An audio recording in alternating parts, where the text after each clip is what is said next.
Uh, So the this is importance. Srila Prabhupada chose a title traditional is, text. sorry, the title is Importance of Importance of Oh, okay.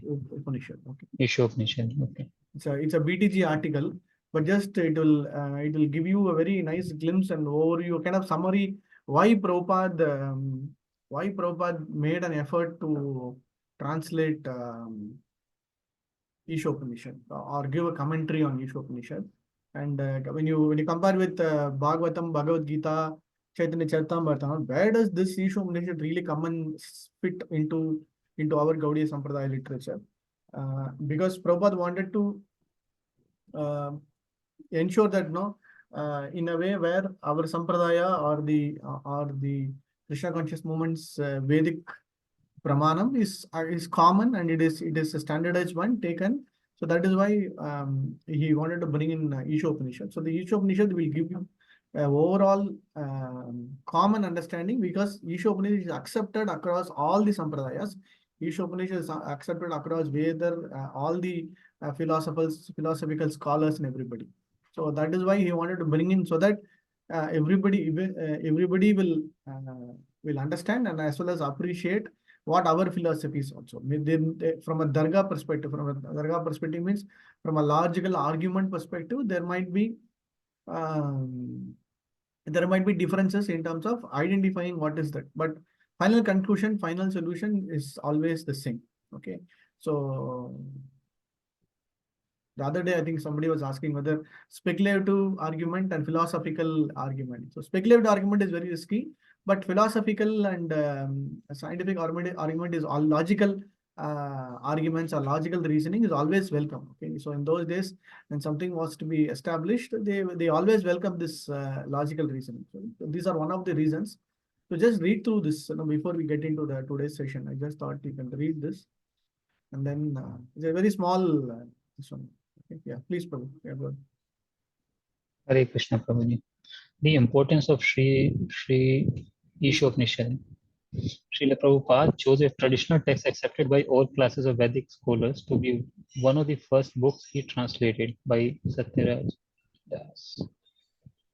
Among all of Srila Prabhupada's books, Sri Ishopanishad occupies a unique position. It stands alongside his most important books, Bhagavad Gita, Srimad Bhagavatam, Chaitanya Charitamrita, and the Nectar of Devotion, but within the larger context of the Vedic scholarship, reflected in most branches of modern-day Hinduism, Sri Ishopanishad enjoys a special status.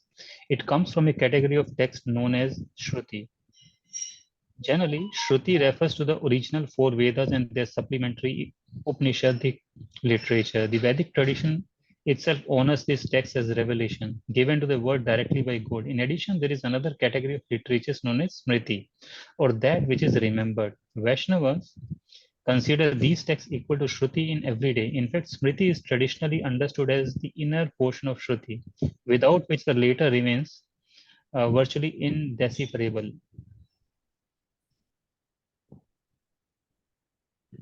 The sacred texts generally included in the Smriti category are the epics Mahabharata and Ramayana, and the Puranas, which are known in the Shruti text as the fifth Ved. See, for example, Chandogya Upanishad 7.1.4 and Brihad Aranyaka Upanishad 2.4.10. In fact, since the Bhagavad Gita consists of the words directly emanating from Krishna, God, and Srimad Bhagavatam is directly about Lord Krishna's intimate pastimes, true knowers of Vedic wisdom consider them Shruti in the deepest sense of the word. Still, some Vedic scholars deny that the epics and the Puranas are Shruti.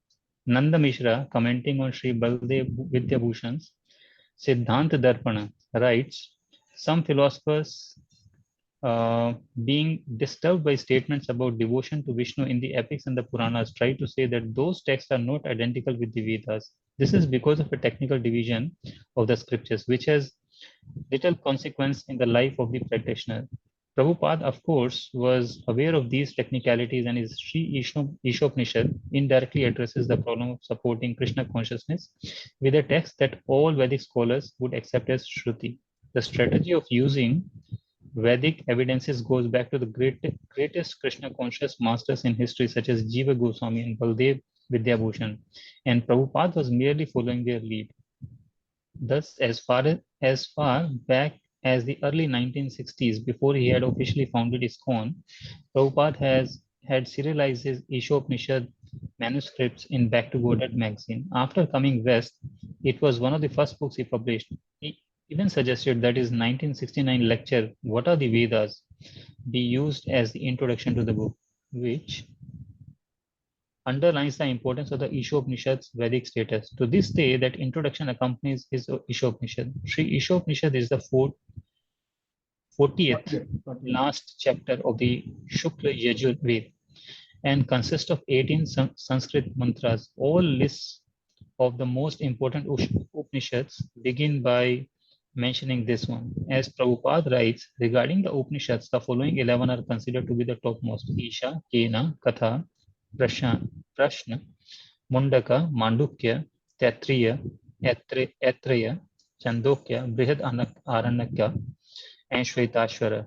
However, in the Muktiko Upanishad, verses 30 to 39, there is a description of the 108 Upanishads, Chaitanya Chaitamrit Adi Lila 7.108 purport.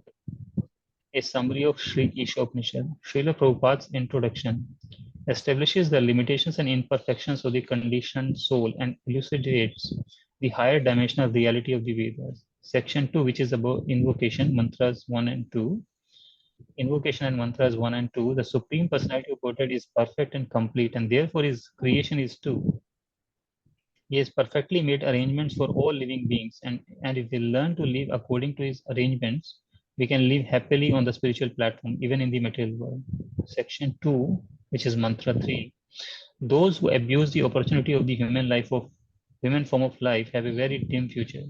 Section 3 talks, which is about mantras 4 to 8. The Supreme Lord is the greatest person and possesses unique characteristics. Within him, all contradictions are resolved. The pure devotees see everything and everyone in relation to him and are therefore on the transcendental platform, free from all anxiety. By rendering devotional service in this consciousness, they realize him directly. Section 4 is mantras 9 to 14. There are different types of non-devotee and they achieve varying degrees of misfortune. To advance steadily, a devotee must understand both the wonderful nature of spiritual life and the defects of material life. That knowledge culminates in understanding Lord Krishna's position as the supreme absolute truth. And section 5 is for mantras 15 to 18. The speaker feelingly appeals to the Lord to remove his dazzling bodily effulgence and reveal his personal form. The time of death is approaching, and the devotee acknowledges that he is far from perfect. He prays that the Lord be merciful to him and, overlooking his shortcomings, accept him as an eternal servant and give him shelter at his lotus feet. Hare Krishna. Hare Krishna. Thank you, Prabhu. So this is a very nice summary. Like, how does this 18 slokas is kind of categorized? So last is where this is like similar to Bhagavad Gita. Last is where the speaker or the person who is actually getting this knowledge, he wants to have darshan of the Lord, and this that portion. The fourth section is about all the non-devotees portion, where who will never be able to realize understanding or get their this one. And third is about establishing the supremacy of the Supreme Lord, like his vibhuti or his Shakti, either being the supreme Brahman or the absolute truth or the material nature, Prakriti, whatever be his energies. How do we understand that supremacy? The second section is about what we saw last time, where and getting this knowledge in the human body itself is the biggest, rarest, or one of the biggest things that we shouldn't waste on. First one is establishing that, okay? Isha Vashamidam Sarvam Jagat. So that one and Purnamida. So both establish the main important point that everything belongs to Krishna, everything is emanating from Krishna. And then we are just only his part and parcels, and we are supposed to use or get whatever is qualified for us. That is what the first two or the invocation together we can say. Okay, so let's get into this also. This is all. I'll share these documents. It will be easy for you. We'll give you some kind of an understanding how this book is being divided. Okay, so mantra 1 we saw. Mantra, we are supposed to start with mantra 4 today. Okay, so Isha Vashyam, a lot of analogies, and mantra 3 is about the human body. Okay? Now let's get into mantra 4. So mantra 4 is all about how that Mahashakti or the supremacy understanding by the Supreme Lord's devotees. Okay, so the devotees will be Mahabhavata. Okay, so let's get into lesson 4.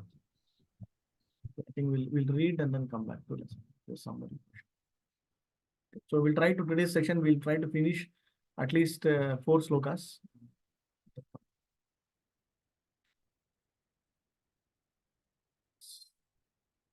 You can start reading, somebody. Mataji, anybody. Okay, Yeah. okay. अनेजदेकं मनसो जवीयो नयनादेवाप्नुवन् पूर्वमर्ष तद्धावतो न्यानत्येति तिष्ठ तस्मिन्नपो मातरिश्वा ददाति.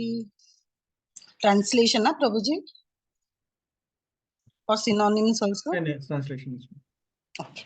Although fixed in his abode, the personality of Godhead is swifter than the mind and can overcome all others running. The powerful demigods cannot approach him, although in one place he controls those who supply the air and rain. He surpasses all in excellence. Purport. Through mental speculation, even the greatest philosopher cannot know the Supreme Lord, who is the absolute personality of Godhead. He can be known only by his devotees through his mercy.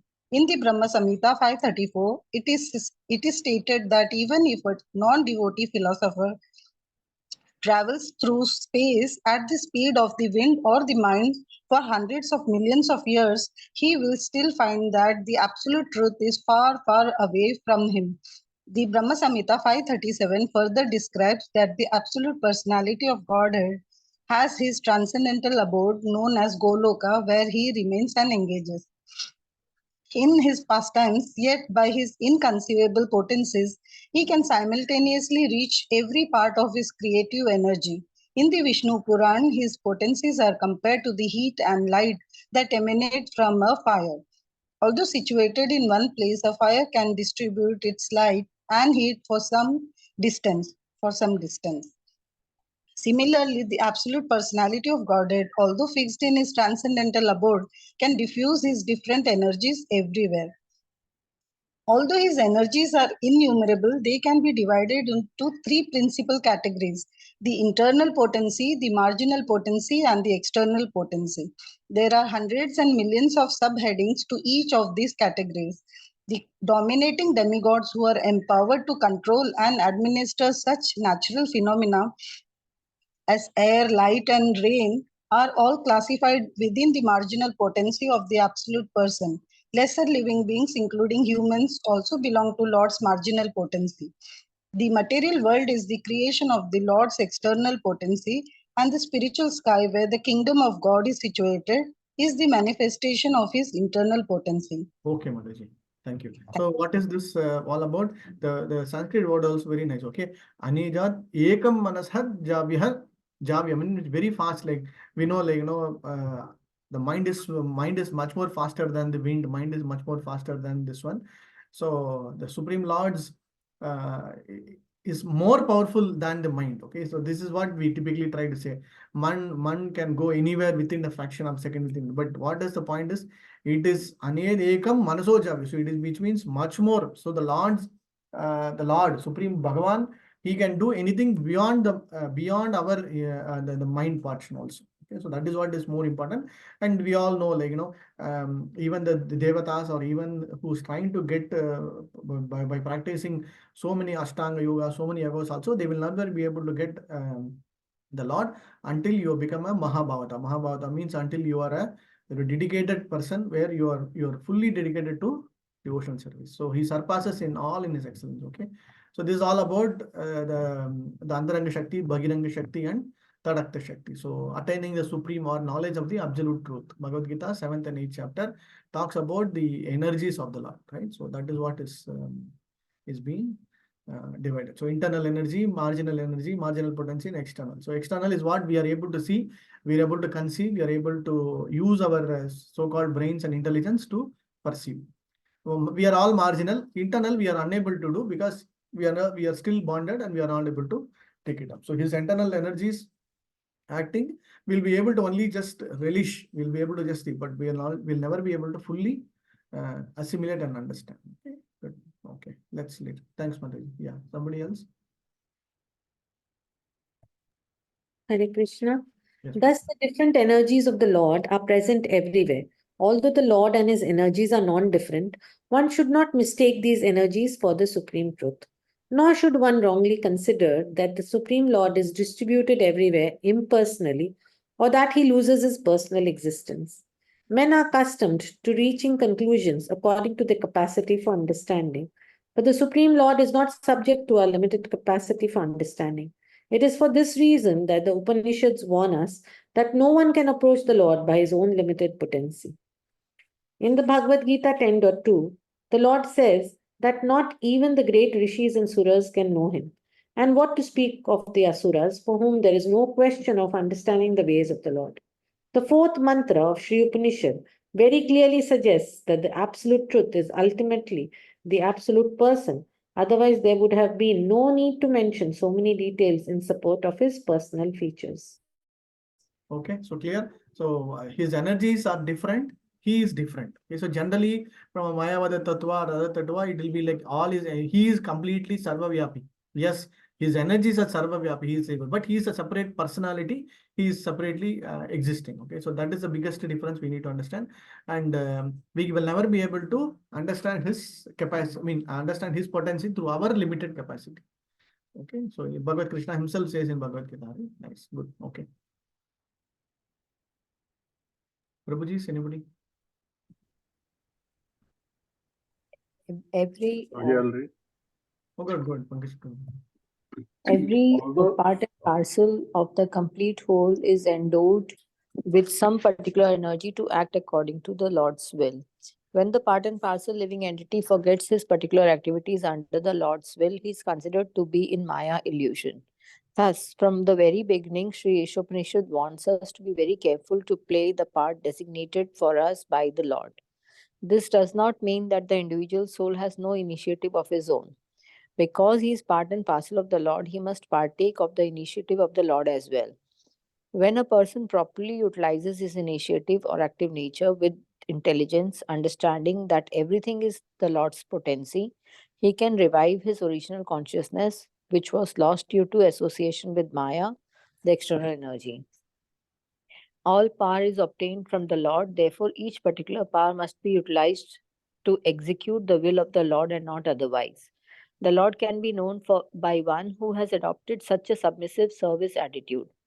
Perfect knowledge means knowing the Lord in all his features, knowing his potencies, and knowing how these potencies work by his will. These matters are described by the Lord in the Bhagavad Gita, the essence of all Upanishads. Okay, so very nice one. So this is a very nice last line. See, where the essence of all the Upanishads is already there in Bhagavad Gita. So in one way, you see, you take so much of reading of Upanishad, this and all. Finally, see, now we are doing Ulta. That is why we are able to easily relate to, right? If at all we have not read the Bhagavad Gita initially, some of the Bhakti Shastri, they start with Upanishad. So they will go through all the things and finally come to Bhagavad Gita. Then they say, oh, Bhagavad Gita is much more easier. But we have gone through the other way where we give importance to Bhagavad Gita. Now Ishopanishad's understanding is much more easier. Okay. So in a way where we are easily able to relate to this portion of the understanding of the Lord's inconceivable potency. So the inconceivable potency is very detailedly described in the 7th and 8th chapter, attaining the supreme and the knowledge about the absolute truth, which is very detailedly mentioning about his different energies, different forms, how do we understand it. And he's still going on mentioning that I am there, even though everything is resting on me, but I am not there. So in that perspective, we are able to see, then we are able to clearly understand. Okay. So other point, what Prabhupada is insisting is, it's not that even though we say that it is completely inconceivable, but we should make an attempt because we are part and parcel of the Lord. At least we should make an attempt by which we are able to get that consciousness revived, and then at some point of the time we will be able to get that realization. So it should not be discouraged that his energies is inconceivable. These things are so let me not even attempt it. Let me not even try to understand. Oh, it is beyond my head. No, Prabhupada wants everybody to because that Jivatma is part and parcel of the Lord, he must partake the initiative of the Lord as well. What is the Lord's initiative? Lord's initiative is for us to come out of that Maya or illusion. Right? So every living entity being part and parcel of the Lord, he is forgetting his particular activities. So what does the Lord want? To revive or to make us remember or make us to understand. So he is also doing some, from his side, he is always ready. From his side, he is always trying to make sure that the Jivatma again comes back or again starts remembering or reviving his original consciousness. So that is why Prabhupada is making it a little balanced. Yes, he's completely inconceivable. He's completely this one. Still, however, he is giving out his hand. He is giving out so many opportunities. So it is the Jivatma's responsibility to utilize that opportunity to use this intelligent in the human form also, and then go back and then come out of this Maya.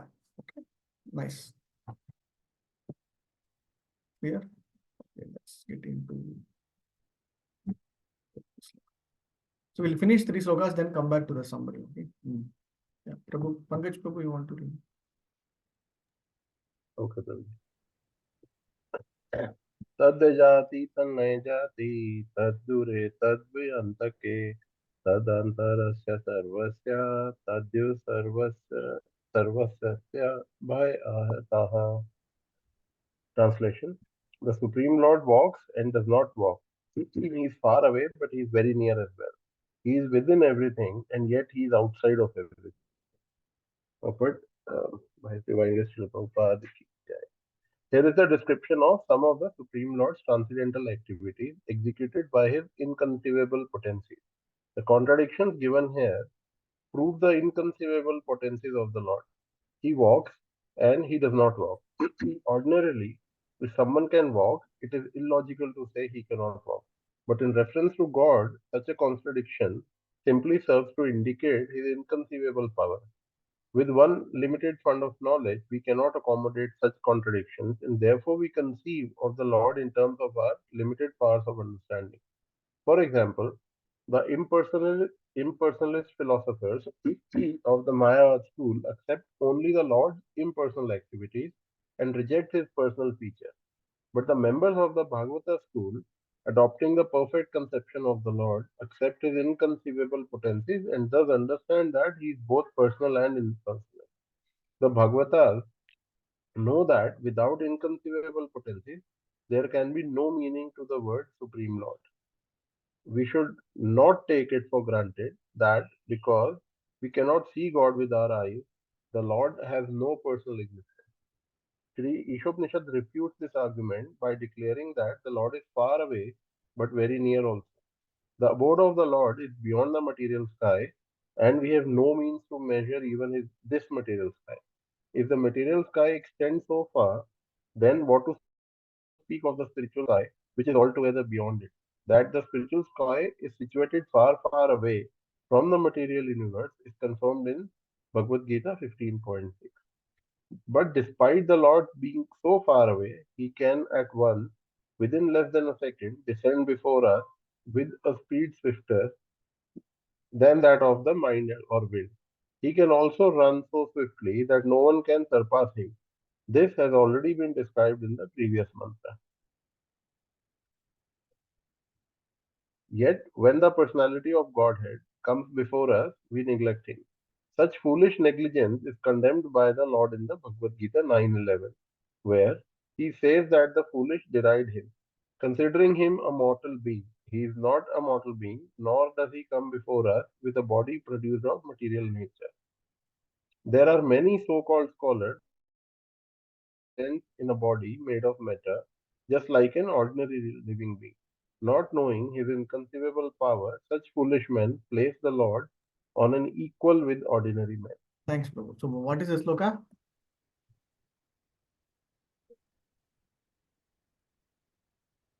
Avajananti mamuda manisham tanamasham. So somebody we generally will think Avajananti mamuda. So generally people will just think that he's like another ordinary or another ordinary human being or a kind of superhuman being. That's all. So they will foolish will just think that he's like another mortal being. Okay. Nice. So this is very nice point where we can see. Before this, I just remembered one point here. In the previous sloka, remember. Where is it? Okay. Just by reading this, can somebody tell me what is? Just by reading this one line, can somebody relate to one of the main dialogues or many static quotes from Bhagavatam? This one. Very Prabhu, famous. Bhagavad Gita, Aham Sarvasva. Prabhu. No, I'm telling about Bhagavatam. Yeah, Aham is also okay. But in Singapore, this is a very standard. In Gauranga Center, everybody will know. Okay. The first words, Prabhuji. No. Bhagavatam. I'll tell you, Devaki Prabhu has used that in more than 50 lectures.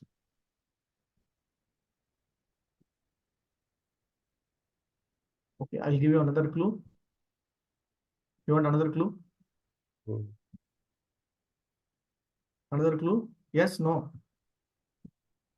Think. Yes, Is it the Bhagavatam ka 4 seed verses ka one? No. The word power, okay, I'm using the word. All power is up to him. This is the only thing. Immediately you should know. Okay, I'll give you. Immediately if I tell, then you will all understand. Yes. Okay. Prahlad Narsimha story.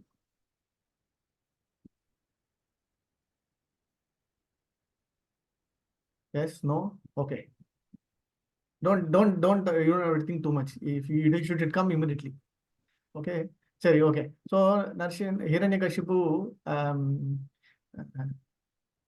the argument between Hiranyakashipu and Prahlad Maharaj will go at one particular stage, and then Hiranyakashipu will be confused. I'm trying to kill this person, my own son, in many ways, but he's not able to do.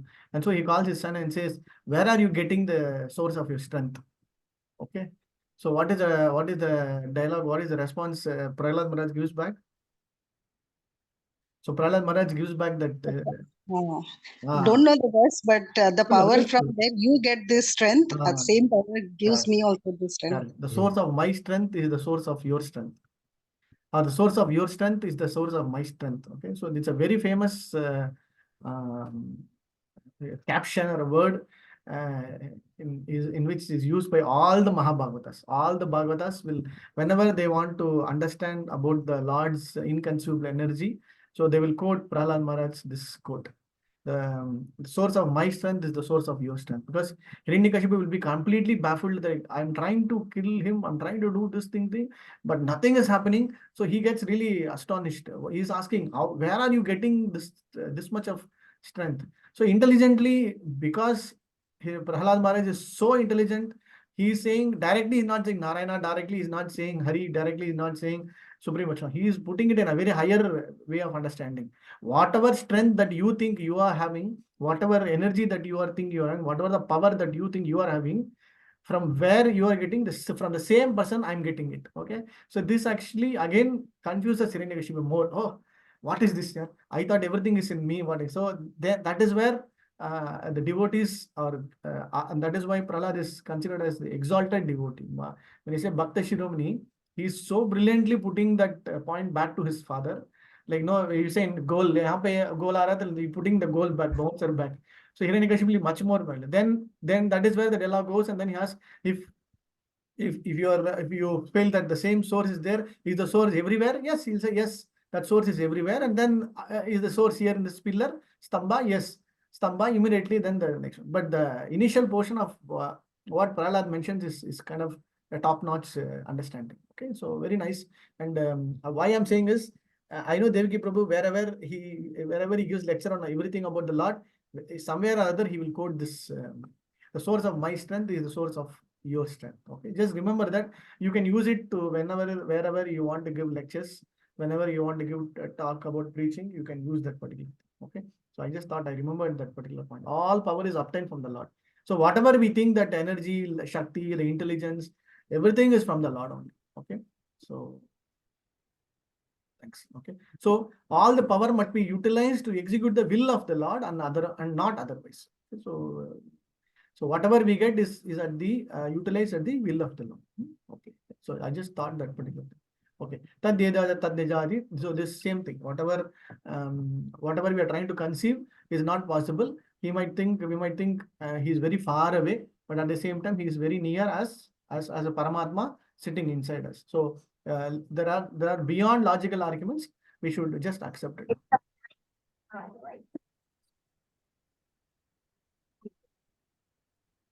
This is also a nice word. Bhagavatas. Yes, Mataji, you want to add something? Okay. The Bhagavatas know that without inconceivable potencies, there can be no meaning to the Supreme Lord. So, Supreme Lord itself means he is a separate personality. So, that is what we can see. So, we should know Ishopanishad argues the I think next points. Okay, continue. Archa Vigraha, because anybody, Mataji's? So can I read? Gora. Okay, go ahead. Because he is full of inconceivable potencies, God can accept our service through any sort of me. 1 minute, Prabhu. God can accept our service through any sort of medium, and he can convert his different potencies according to his own will. Non-believers argue either that the Lord cannot incarnate himself at all, or that if he does, he descends in a form of material energy. These arguments are nullified if we accept the existence of the Lord's inconceivable potencies. Then we will understand that even if the Lord appears before us in the form of a material energy, it is quite possible for him to convert this energy into spiritual energy. Since the source of the energies is one and the same, the energies can be utilized according to the will of their source. For example, the Lord can appear in the form of the Archa Vigraha, a deity supposedly made of earth, stone, or wood. Deity forms, although engraved from wood, stone, or other matter, are not idols, as the iconoclasts contend.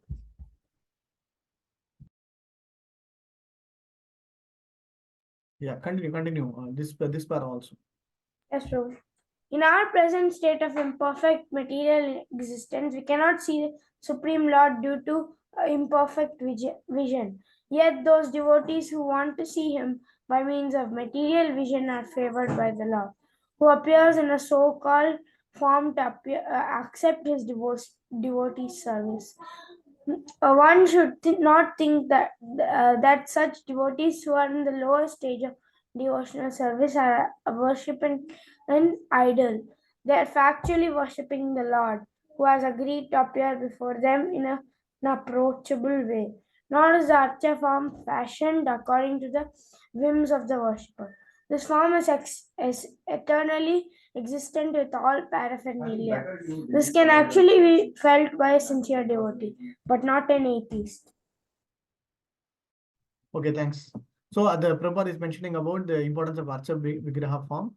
So he can descend into the material form and give spiritual feature to that material form. Okay, so whatever thing that we feel like it is only just the external form or the spirit material energy, but the same thing when the Lord descends or when the Lord wants to give it, he can definitely give a spiritual energy. For example, normal paper, when it becomes a book, when it becomes a Bhagavad Gita book or a Bhagavatam, it is spiritualized. So whatever be it, when it is related to Krishna energizes that particular material object into a spiritual object. Whatever be it, it is still considered as a spiritual form. Okay, and then he's talking about earth, stone, and all very nicely. So today I was just listening to one lecture part where somebody was commenting the in Ayodhya when the Rama installation, Balram's installation was done, from a longer distance, the smiling face suddenly looks like Krishna. So they are saying it is like Krishna looking like Rama, like that. So they're commenting that way, like, with all the chubby cheeks, nice features, everything. So I was just wondering, like, there is nothing to be, it is obvious, right? So because in the many generations they have seen Krishna in the Bal in the beautiful in the young boy form. So nobody would have had the vision of how Rama will look like in the young boy form. So wherever text, wherever story, books, cartoon, whatever movie, whatever it is all about the Ram Parivar Ram with Lakshman Hanuman and Sita only, right? So wherever deities, wherever across the world you go, across India, it is only Ram Parivar ka Murtiya, right? So the new one that has come, everybody is having that kind of. So luckily, I was just wondering, somehow other Krishna has given the intelligence now, but both Rama and Krishna are the same. And at least through Rama they're able to see Krishna, or through Krishna they're able to see Rama. So it was in a very nice way I can relate to. So next time you see Lord Ram's today nowadays they are all started getting daily darshan of Lord Ram, like how we get a daily darshan of Radha Raman, daily darshan of other temples. So somebody is sending me daily darshan of Lord Ram also. So the daily darshan is like whenever I see that, immediately I'm able to recollect more of that beautiful Sham Sundar form, beautiful Bal Roop form of Rama, but it is like looking like Krishna. Okay, so I just thought I will share. So yes, Archa Vigraha form, and this is all about the imperfect material existence we cannot see. So we need. So Prabhupada, see, remember, whenever this kind of para comes, immediately you can relate to Prabhupada Leela Amrita, where Prabhupada, somebody asked that question: have you seen God? What is the qualification to see God? So Prabhupada, see, this conversations happened whenever issue of religion was discussed. Okay. So one particular reporter asked Prabhupada, have you seen God? Or then Prabhupada will immediately say, you first get qualified to see the God. So there's a nice conversation that. So what is that qualification is what is more important. So with your current qualification, with your imperfect vision, you will never be able to see God. So if you think that I will be able to see with my eyes, that is also wrong. So you have to see. In other lectures, Prabhupada will say you can see Krishna through your ears. You can realize Krishna through your Shravanam. So that way he's also good. Thanks. Let's continue.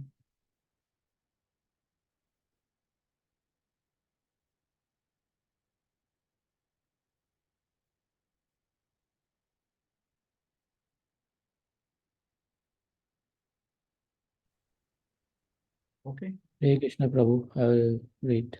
Yes, Prabhu. Prabhu. In the Bhagavad Gita 4.11, the Lord says that how he treats his devotee depends on the devotee's degree of surrender. The Lord reserves the right not to reveal himself to anyone and everyone, but to show himself only to those souls who surrender unto him. Thus, for the surrendered soul, he is always within reach, whereas for the unsurrendered soul, he is far, far away and cannot be approached. In this connection, two worlds the revealed scriptures often apply to the Lord. Saguna with qualities and Nirguna without qualities are very important. The word Saguna does not imply that when the Lord appears with perceivable qualities, he must take on a material form and be subject to the laws of the material nature. For him, there is no difference between the material and spiritual energies, because he is the source of all energies. As the controller of all energies, he cannot at any time be under their influence as we are. The material energy works according to his direction. Therefore, he can use that energy for his purposes without ever being influenced by any of the qualities of that energy. In this sense, he is nirguna, without qualities. Nor does the Lord become formless entity at any time, for ultimately he is the eternal form, the primeval Lord. His impersonal aspect or Brahman effulgence is but the glow of his personal rays, just as the sun rays are the glow of the sun god. When the child Saint Prahlad Maharaj was in the When the child Saint Prahlad Maharaj was in the presence of his atheist father, his father asked him, "Where is your God?" When Prahlad replied that God resides everywhere, the father angrily asked, whether his god was within one of the pillars of the palace. And the child said yes. At once the atheist king shattered the pillar in front of him to pieces, and the Lord instantly appeared as Nasimha, the half man, half lion incarnation, and killed the atheist king. Thus, the Lord is within everything, and He creates everything by His different energies. Through His inconceivable powers, He can appear at any place in order to favor His sincere devotee. Lord Narasimha appeared from within the pillar not by the order of the atheist king, but by the wish of his devotee Prahlada. An atheist cannot order the Lord to appear, but the Lord will appear anywhere and everywhere to show mercy to his devotee.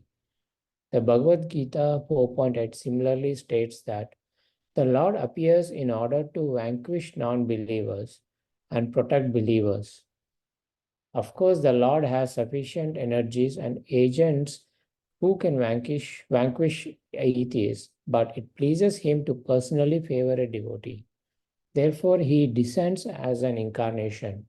Actually, he descends only to favor his devotees and not for any other purpose. Thanks, bro. Nice, very nice, Prabhupada. We have to appreciate Prabhupada in a way where he is so nicely mentioning very nice words. Like you say, for example, he descends only to favor his devotees, not for any other purpose. And like we have read this, no, he is everywhere and all. So this is very nice. Through his inconceivable powers, he can appear at any place in favor of his devotee, not by the order of the atheist king, by the wish of his devotee. So that is why whenever the devotees wish, whenever the devotees, this is like, remember when we had this Bhakti Rasamrita Sindhu, it is very difficult for Krishna to be for a devotee, right? So Krishna is bounded, or Krishna is binded by the devotee, right? So an atheist cannot order the appear to Lord, but the Lord will appear anywhere. So because Prahlad, because Hiranyakashipu asked this way, he didn't come. Because Prahlad said, "Oh, he's wherever you show, let him come." So immediately, to fulfill the desire of that particular wonderful devotee, Lord appeared in the pillar. Okay, this is a very nice paragraph. And this paragraph is also about Saguna, Nirguna. They will say Nirguna Parabrahmam Sarvavyapi and all. That is also correct. Saguna is also correct, because without the quality, this one, we will never get that qualities, and we will never be able to release that rasa or the prima portion. So qualities should exist at a material platform, so that at the spiritual platform, so that we'll have that reciprocation loving relationship. At the same time, it is nirguna across the material platform. At the external energy, there is nothing big about it. Okay? So both are correct. So that is what we have to understand. Thanks. So I hope you are following this, right? So any specific doubts or clarity, this is, I don't want to go into very detailed understanding. Okay, so I think it is very easily you're able to relate to, right? Okay. Yeah. Last two paragraphs.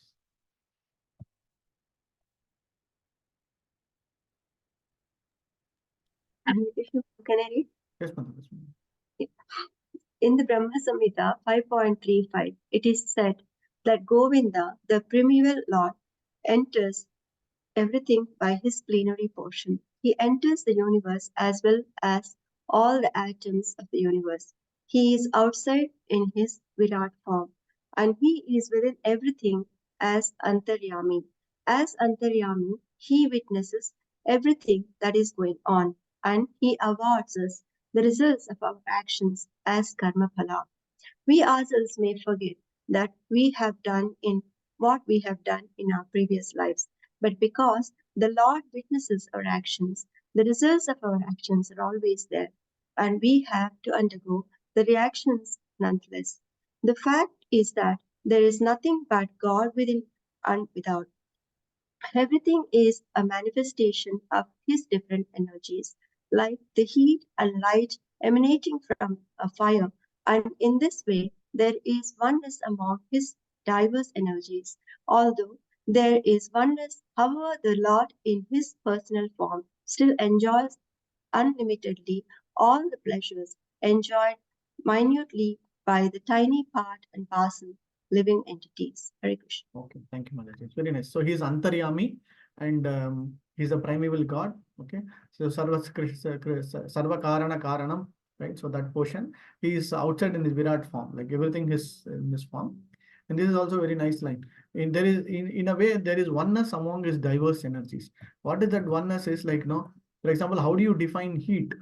How do you define heat? We can say it is very, you can give a relative terminology only, right? So in one of the lectures, there was a scientific understanding. So how do you define heat? I know we know a lot of scientists are there, but I'm just telling with using the word ice, cold, or what do you say? Lesser degree temperature, something like that. So somebody then very bluntly asked it. So heat is defined by absence of cold. That's all. So when there is no cold, it means it is heat. So similarly, in a way, all these energies are kind of interrelated, or in a way, there is oneness among them. So heat and cold is kind of totally opposite. But when you want to have heat, there is no cold. That's all. So absence of cold is heat. Absence of heat is cold. That's all. So in a way, both coexist in a way, but we are not able to perceive at one point of time. That's all. Right. So that is very nice way. And heat and light, we all know. Whenever there is a fire, definitely heat is there, and definitely light is also there. There is nothing to be argued or nothing to be really proved upon. He is witness. He is witness Antaryami, Bhagavad Gita, 13th chapter. Okay, Anumantaha. So he is sitting Anumanta. He is sitting as Bharta Prabhu Sakshi. He is sitting as witness. He is giving sanctioning authority, everything, and then giving us the actions. He awards the results of all our actions as karma phala. We may forget, but Lord will never forget. The Lord witnesses our actions, and the results of our actions are always there, and we have to undergo the reactions. Okay. Clear? So this sloka is all about tad nijayati. So he is always antar bahir avastitam. So in Bhagavad Gita also, antar bahir avastitam. Antar bahir means inside, he is outside also. He is very close, he is very far away. Okay? The same thing is also mentioned in this sloka.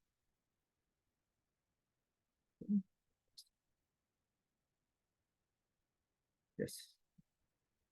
This sloka is more or less like the Bhagavad Gita sloka.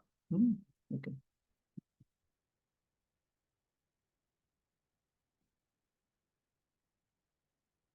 Anybody? No? Hare Krishna. Yes, Prabhuji.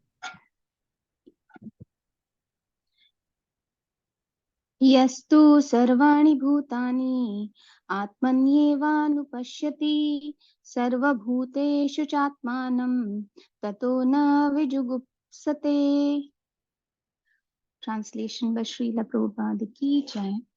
He who systematically sees everything in relation to the Supreme Lord, who sees all living entities as his parts and parcels, and who sees the Supreme Lord within everything, never hates anything or any being.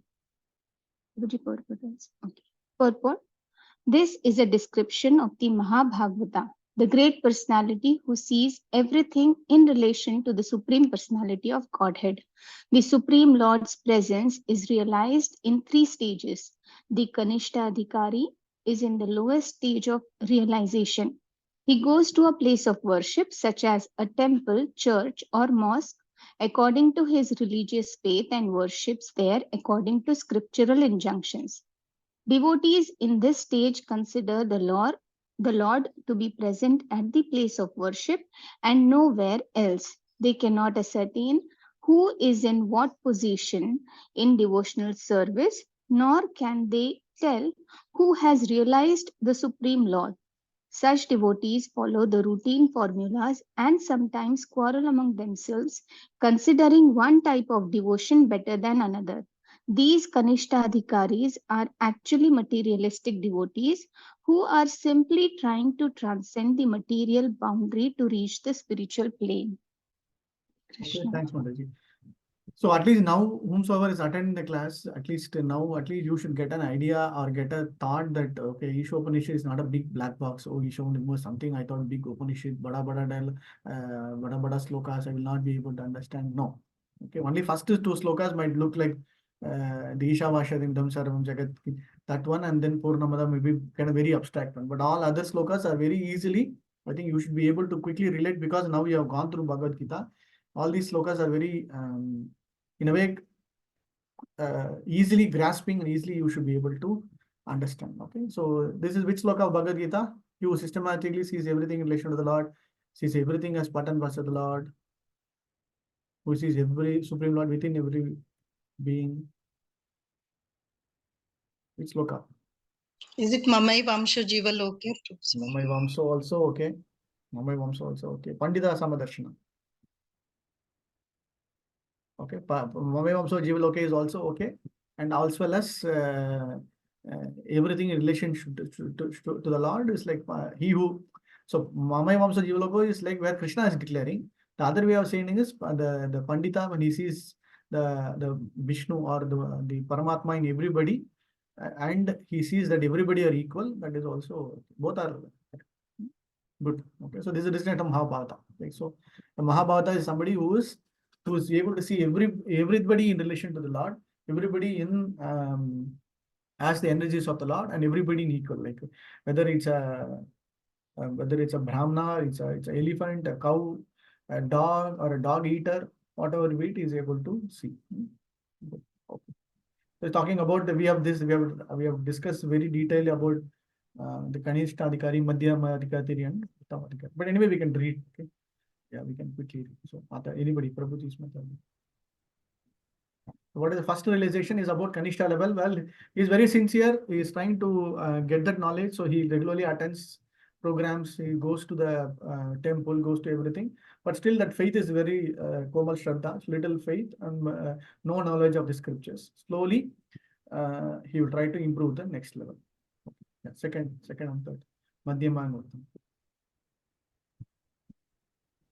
Those who have attained the second stage of realization are called Madhyam Adhikaris.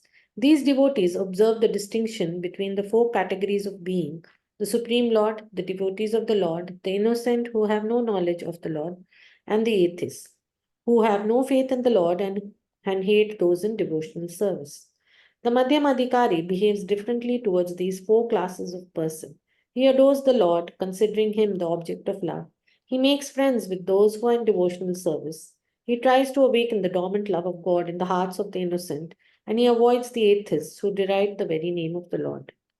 Above the Madhyam Adhikari is the Uttam Adhikari, who sees everything in relation to the Supreme Lord.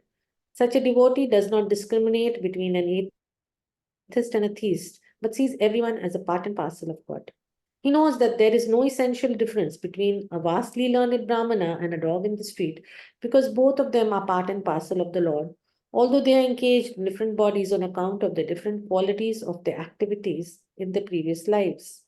He sees that the Brahmana particle of the Supreme Lord has not misused his little independence given him by the Lord, and that the dog particle has misused his independence and is therefore being punished by the laws of nature by being engaged in the form of a dog.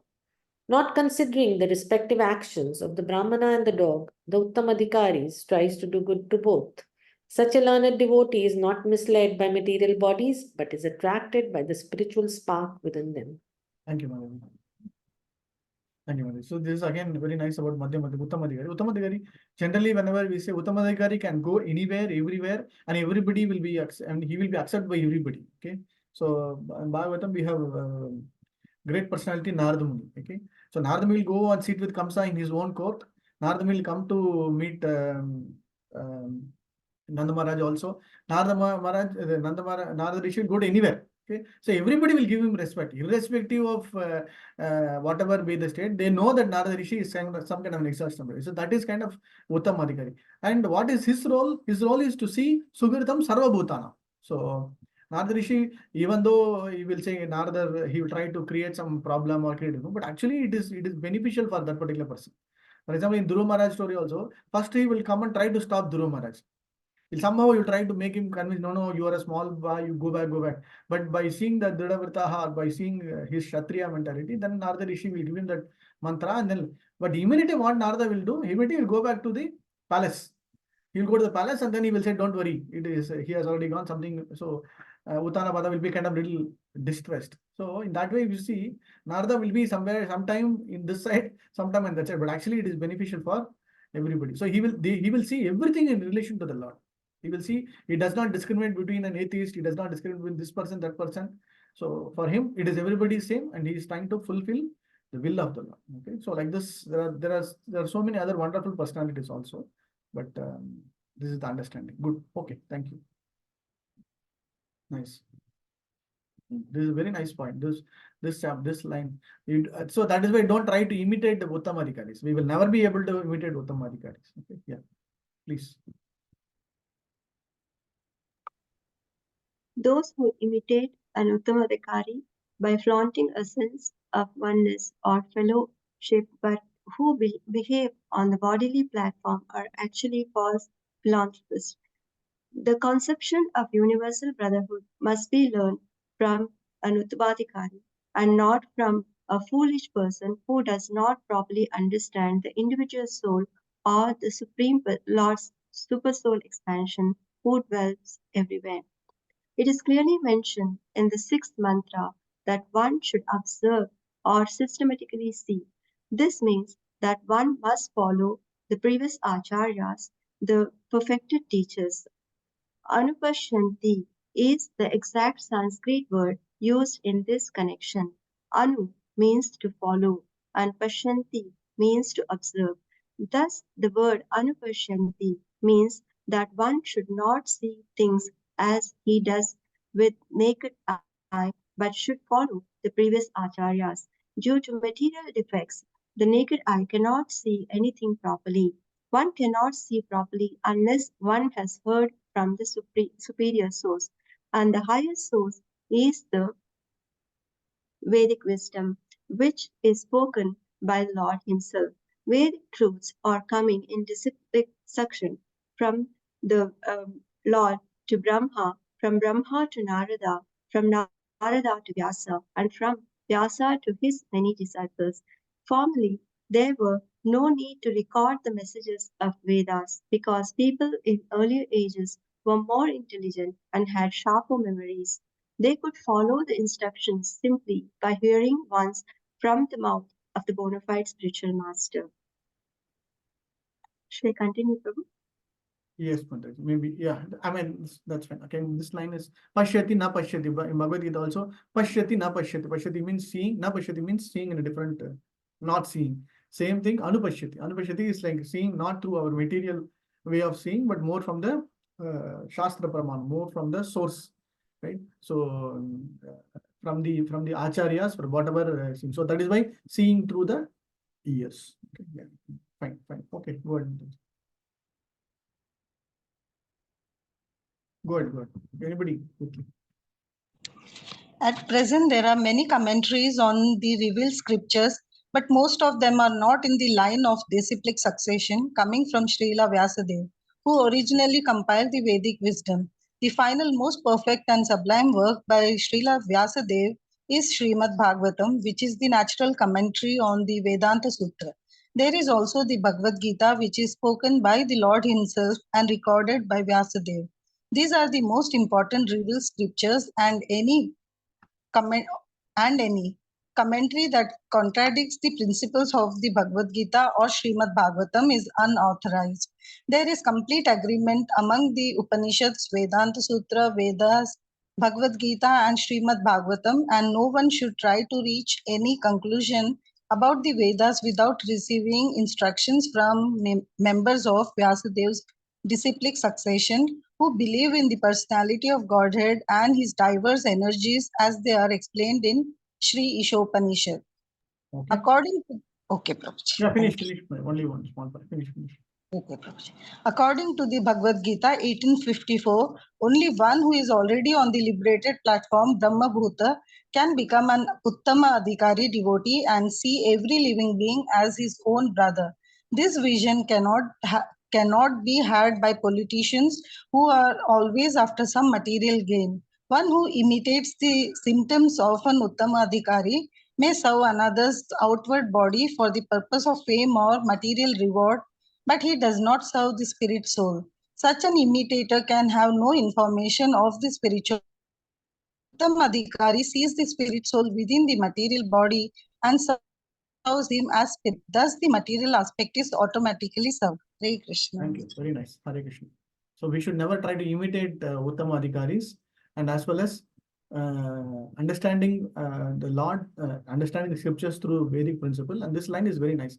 There is a complete agreement among the Upanishads, Vedanta Sutra, Vedas, Bhagavad Gita. What is that agreement? What is the agreement? Anybody? What is that agreement? That Krishna is the Supreme Personality of Godhead.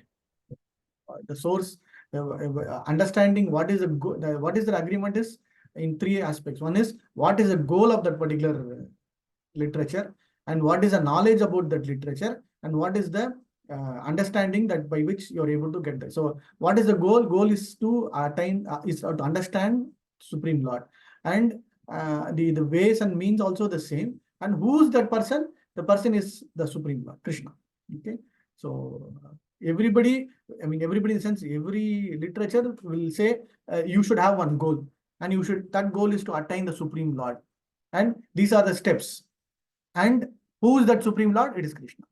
So in a way, all three aspects is in total agreement for all the scriptures, whether it is Upanishad, Vedanta Sutra, Vedas, Bhagavad Gita, Bhagavatam. So nice, very nice line. Okay. Okay, thank you. So Uttamadhikari's portion also very nicely mentioned. So we should never be trying to imitate Uttamadhikari, and it will become more of kind of pseudo, like we are trying to be imitating and kind of creating duplicate mechanic. This sixth sloka is about Sarva Bhutani Atmani Yavanu Pashyati Sarva Bhaiteshu Atmanam Tato na Vijugupshate. Vijugupshate.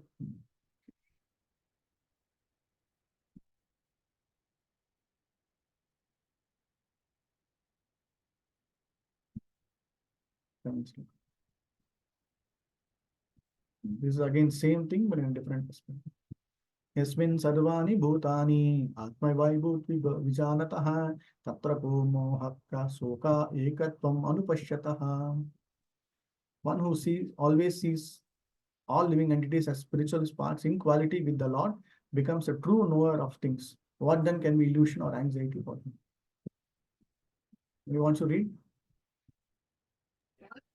Hare Krishna. Yes, ma'am. Which purport, right? Or translation also? I can translate. Both. Okay. Translation. One who always sees all living entities as spiritual sparks in quality one with the Lord becomes a true knower of things. What then can be illusion or anxiety for him? Purport.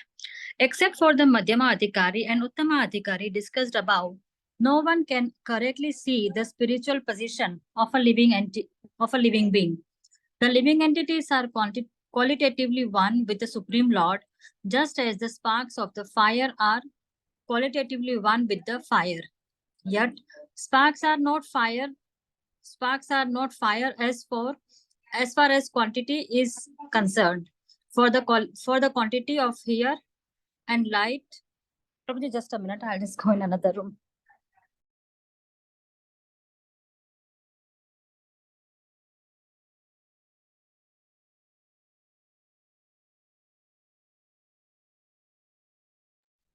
Sorry, Prabhuji. For the quantity of air and the light present in the sparks of is not equal to that in the fire. The Mahabhagavad, the great devotee, sees oneness in the sense that he sees everything as the energy of the Supreme Lord. Since there is no difference between the energy and the energetic, there is the sense of oneness. Although from the analytical point of view, heat and light are different from fire, there is no meaning to the word fire without heat and light.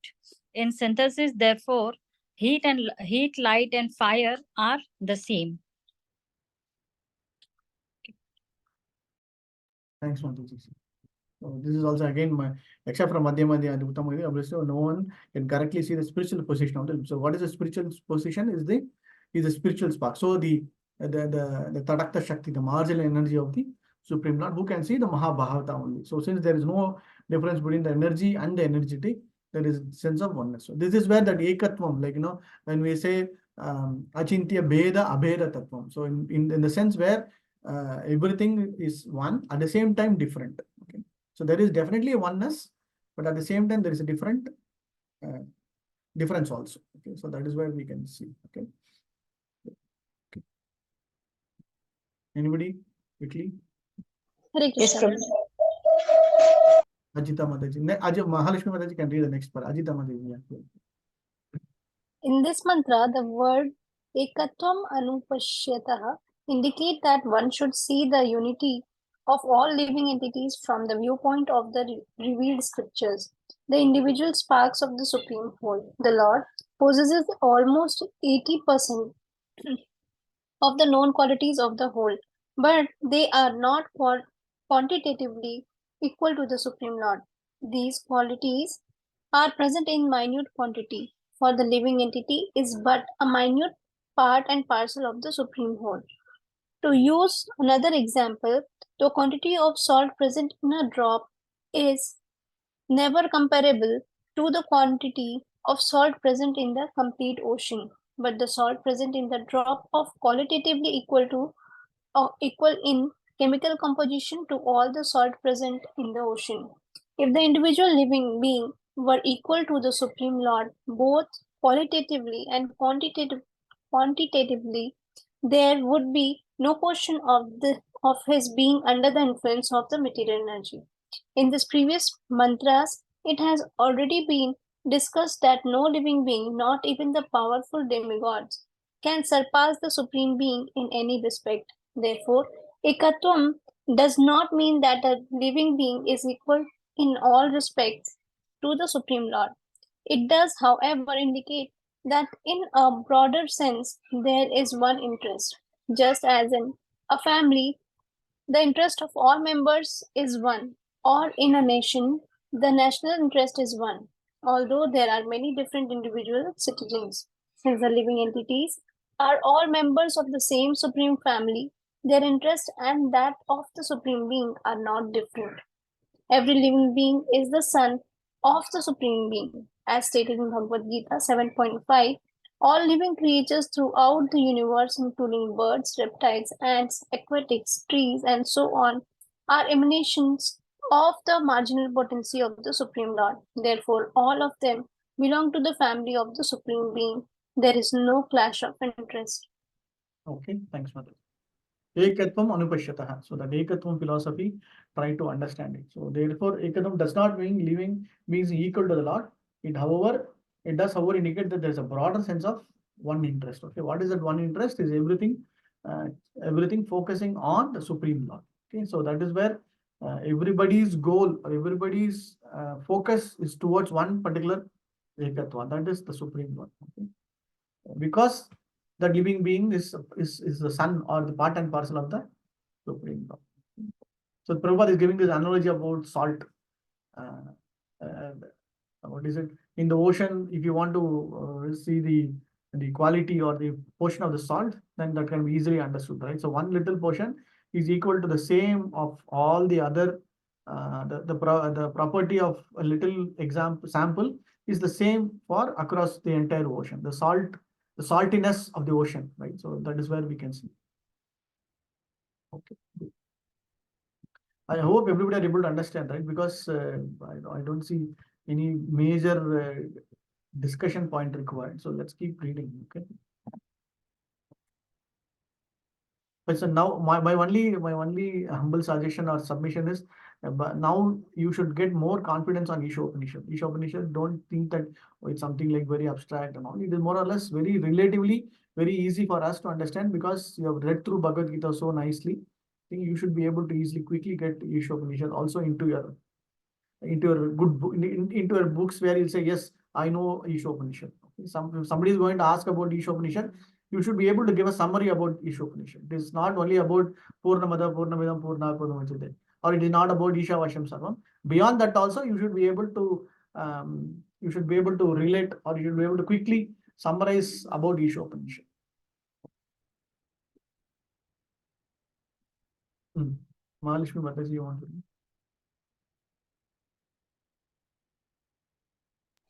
Yes, Prabhu.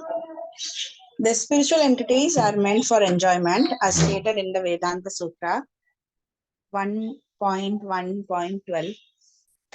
Anandamayo Bhashyat. By nature and constitution, every living being, including the Supreme Lord and each of his parts and parcels, is meant for eternal enjoyment. The living beings who are engaged in the material tabernacle are constantly seeking enjoyment, but they are seeking it on the wrong platform. Apart from the material platform is the spiritual platform, where the Supreme Being enjoys himself with his innumerable associates. On that platform, there is no trace of material qualities, and therefore, that platform is called Nirguna. On the Nirguna platform, there is never a clash over the object of enjoyment. Here in the material world, there is always a clash between different individual beings because here the proper center of enjoyment is missed.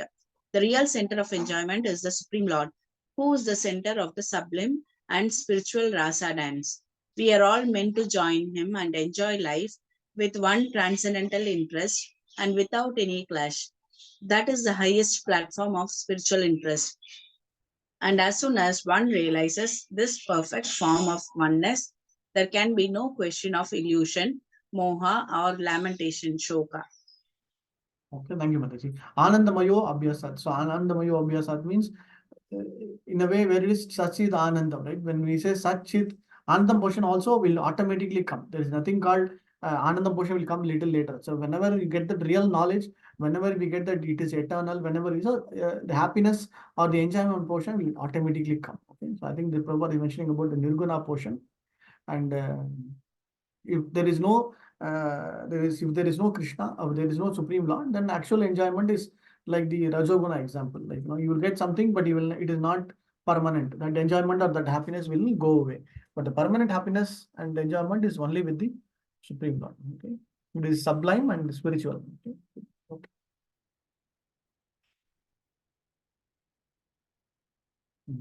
This is again a godless. Prabhupada in one of his lectures in the country, he's talking about godless civilization. Right? You might have heard in Leelamrita and other stories. Prabhupada emphasizing a point like what kind of civilization is only barbaric civilization if it is not God centric. Right? Okay. Anybody?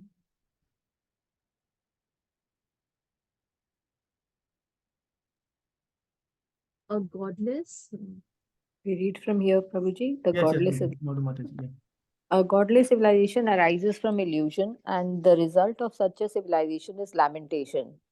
A godless civilization, such as that sponsored by the modern politicians, is always full of anxieties because it may be crushed at any moment. That is the law of nature. As stated in the Bhagavad Gita 7.14, no one but those who surrender at the lotus feet of the Supreme Lord can surpass the stringent laws of nature. Thus, if we wish to get rid of all sorts of illusion and anxiety and create unity out of all diverse interests, we must bring God into all our activities. The results of our activities must be used to serve the interest of the Lord and not for any other purpose. Only by serving the Lord's interest can we perceive the Atma Bhuta interest mentioned herein. The Atma Bhuta interest mentioned in this mantra and the Brahmas Bhuta interest mentioned in the Bhagavad Gita 18.54 are one and the same. The Supreme Atma or soul is the Lord Himself, and the minute Atma is the living entity. The Supreme Atma or Paramatma alone maintains all the individual minute beings, for the Supreme Lord wants to derive pleasure out of their affection. The Father extends Himself through His children and maintains them in order to derive pleasure. If the children obey the Father's will, family affairs will run smoothly with one interest and a pleasing atmosphere. The same situation is transcendently arranged in the absolute family of Parabrahma, the Supreme Spirit. The Parabrahma is as much as a person as an individual entities. Neither the Lord nor the living entities are impersonal. Such transcendental personalities are full of transcendental bliss, knowledge, and life eternal. That is the real position of spiritual existence. And as soon as one is fully cognizant of this transcendental position, he at once surrenders unto the lotus feet of the Supreme Being, Sri Krishna. But such as but such a Mahatma or great soul is very rarely seen because such transcendental realization is achieved only after many, many births. Once it is attained, however, there is no longer any illusion or lamentation or miseries of the material existence or birth or death, which are all experienced in our present life. That is the information we get from this mantra of Sri Ishopanishad. Thank you. Hare Krishna. Hare Krishna. Mahatmanastu Mampartha. Mahatmanastu Mampartha. So, being a Mahatma is very, very rare. That's portion. But Prabhupada talking about the civilization. So, in when some of the lectures, Prabhupada talk about all kind of civilization, Roman civilization, this Indus Valley civilization. So wherever there are civilizations that started adopting or started growing, they will say they will do some kind of worship. If you see Roman civilization or the Indus Valley civilization, Mohenjo-daro, Harappa civilization, they'll call even Chinese civilization, Japanese civilization. So whatever it be, wherever be the location across the world, they will have some way or the other, they will see that there is some supreme power, and then they will try to have their own way of conceiving that supreme power in any kind of form. Okay, for example, Romans will have all kind of gods similar to our devatas. Roman civilization has got various kind of forms, the fairy tale forms, so many forms. Okay, and even Chinese also, even Japanese also. So across civilization, they followed some way by which they are able to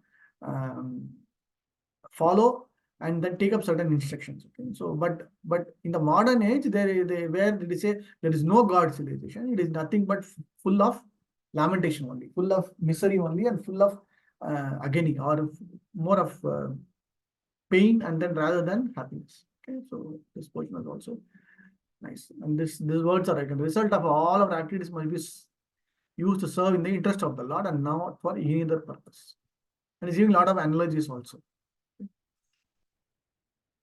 The Parabrahman picture. And so what is this sloka? This sloka is what we saw, like we are the yasmin sarvani bhutani atma vibhut vijatana tatra ko mohaka shoka. Okay, so if there not be any kind of tatra ko moha or shoka, there will not be any shoka, there will not be any lamentation, there will not be any kind of anxiety or illusion also. Okay, ekatvam anupashyata. Okay, if he sees that ekatvam, that quality of oneness, anupashyataha, through the authorities, then he will be able to. So he could, the sloka can be like ekatvam pashyataha. Ekatvam pashyataha means seeing directly, but that will never happen, right? So that is why it is intelligent present ekatvam anupashyataha. Okay.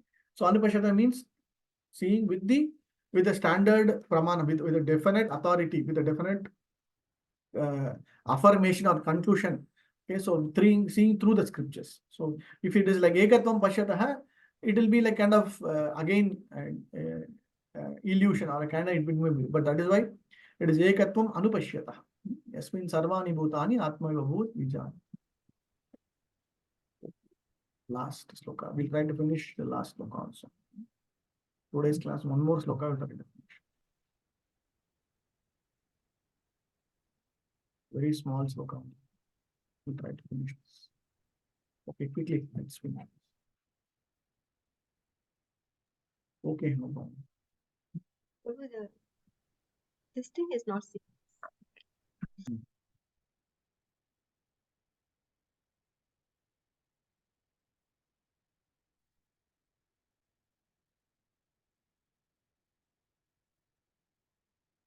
This is again, somebody wants to try reading the Sanskrit. It is like Saparsha Chukram Atyam Avarnam. Hare Krishna.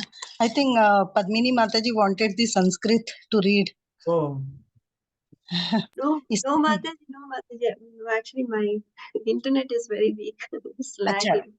Okay, okay sorry. साइल करो यहाँ ये last का थोड़ा लंबा है सपर्यगाचो क्रमकायमव्रणम् अश्नाविरं शुद्धमपापविद्धम् कविर्मनीषी परिभू स्वयंभू यथा तथ्यतोऽर्थान् व्यददात् शाश्वतिभ्य समाभ्य प्रभु जी पता नहीं last word last line how come it's so big I No, don't it is no like it can be read both ways, like your meter also, but the other usually the Suprabhadam meter also. Sapargacha Chukram, so that way also it's okay. हाँ हाँ हाँ okay Prabhu ji thank you so translation पढ़ूं प्रभु प्रभु जी हाँ पढ़िए या madam. somebody else Yeah. okay Or I can read Mataji. okay Ananta, go ahead. Translation.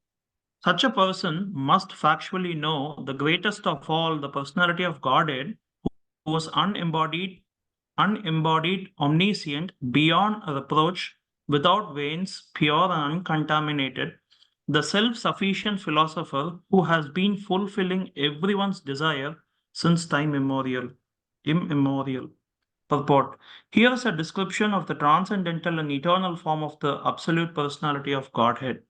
The Supreme Lord is not formless. He has his own transcendental form, which is not at all similar to the forms of the mundane world.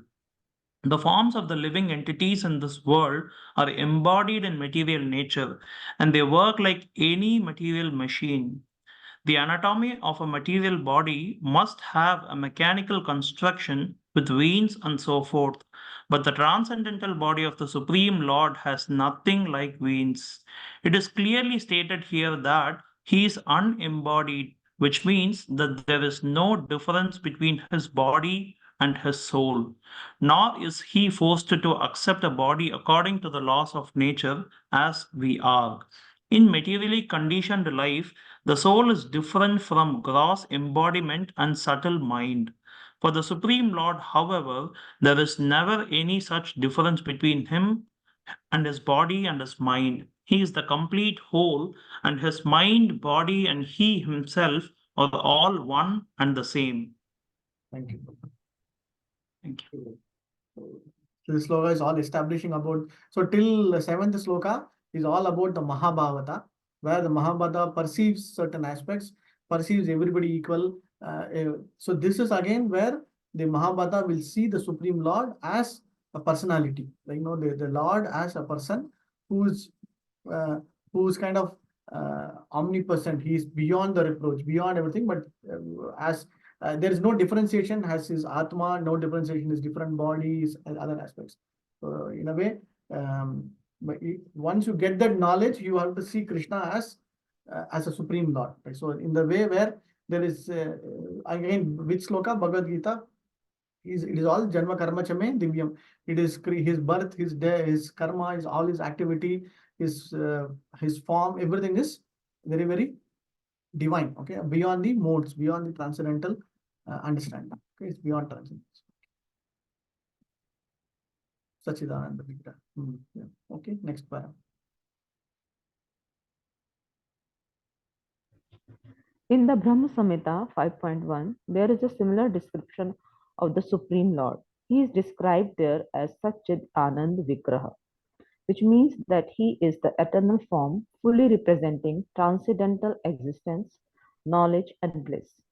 As such, he does not require a separate body or mind, as we do in material existence. The Vedic literature clearly states that the Lord's transcendental body is completely different from ours. Thus, he is sometimes described as formless.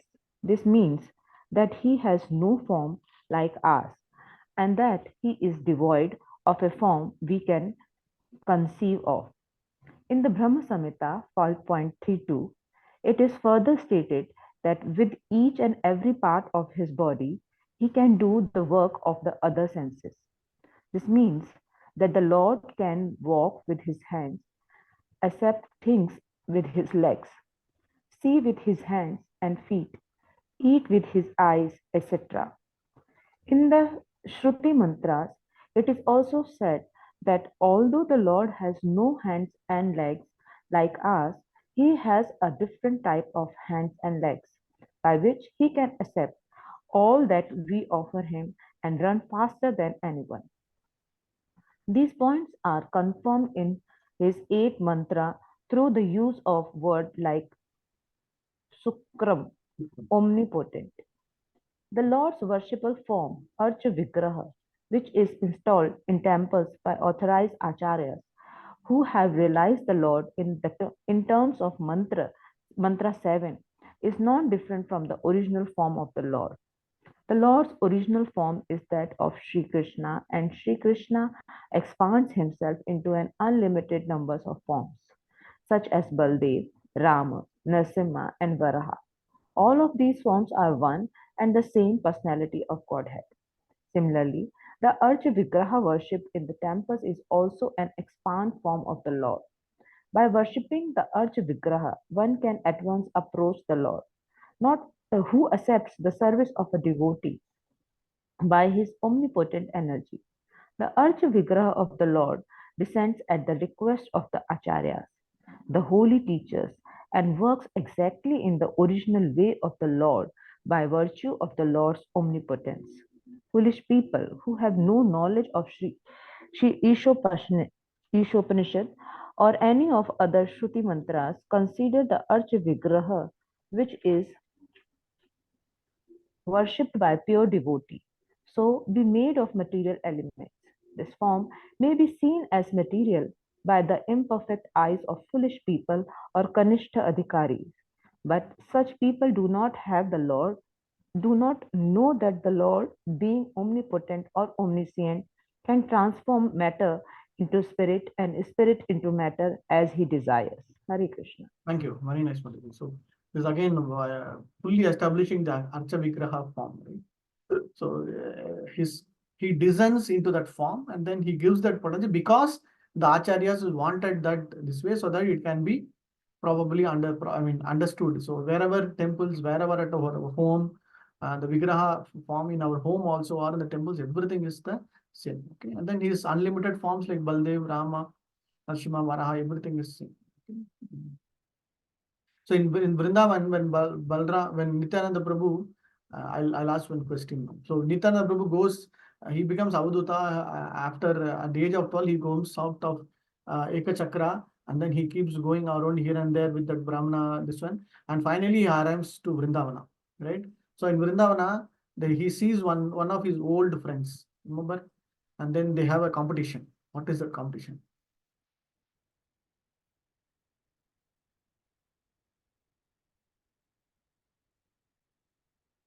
Anybody? You are getting Nityananda Tradasi next week, no? So just a quick pastime. I'll give you. You want a clue? Nityananda Prabhu sees his old one of his old friends. Haribol, Prabhuji, kya last mein, what did you say, Prabhuji? Couldn't hear. When I'm asking a question, Nityananda Tradasi is coming.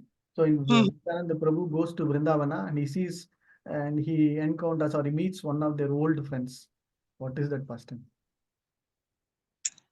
No idea, Prabhuji. Sorry. Okay. Another clue. Another clue. This pastime you should know. Nityananda Prabhu's pastime. Runs faster than anyone.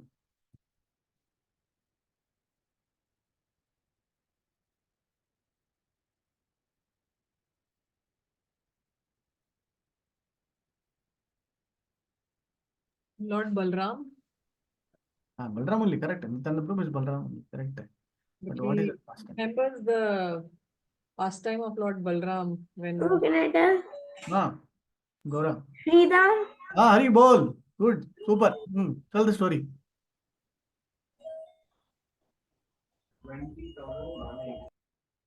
Tell the story.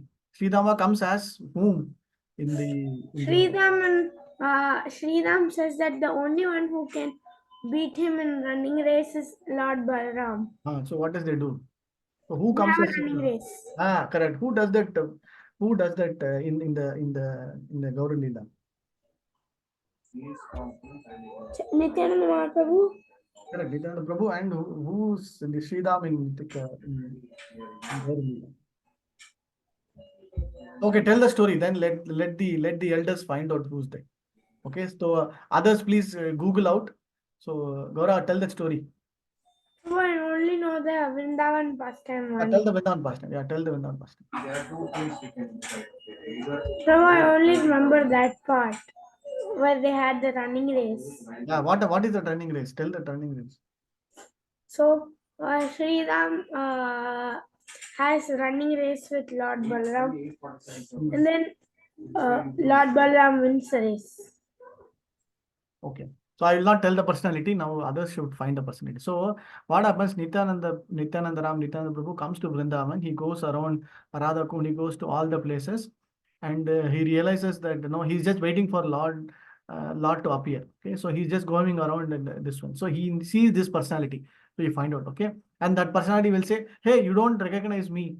And Nityananda Prabhu say, "No, I don't see you. Hey, we both had a lot of fighting in jail, a lot of running races and all." Then Nityananda will say, "Nobody can." And then, no, sorry, Balram will say, sorry, Nityananda Prabhu will say to that person, "I am Balram." So this person will say, "No, I will not accept you as Balram. Okay, let us have a competition."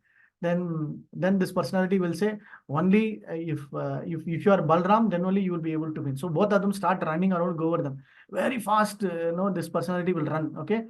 And then the moment he sees, he will run so fastly, and then after some time he'll just turn back and see where Nityananda Prabhu is. Immediately Nityananda Prabhu will be just behind him.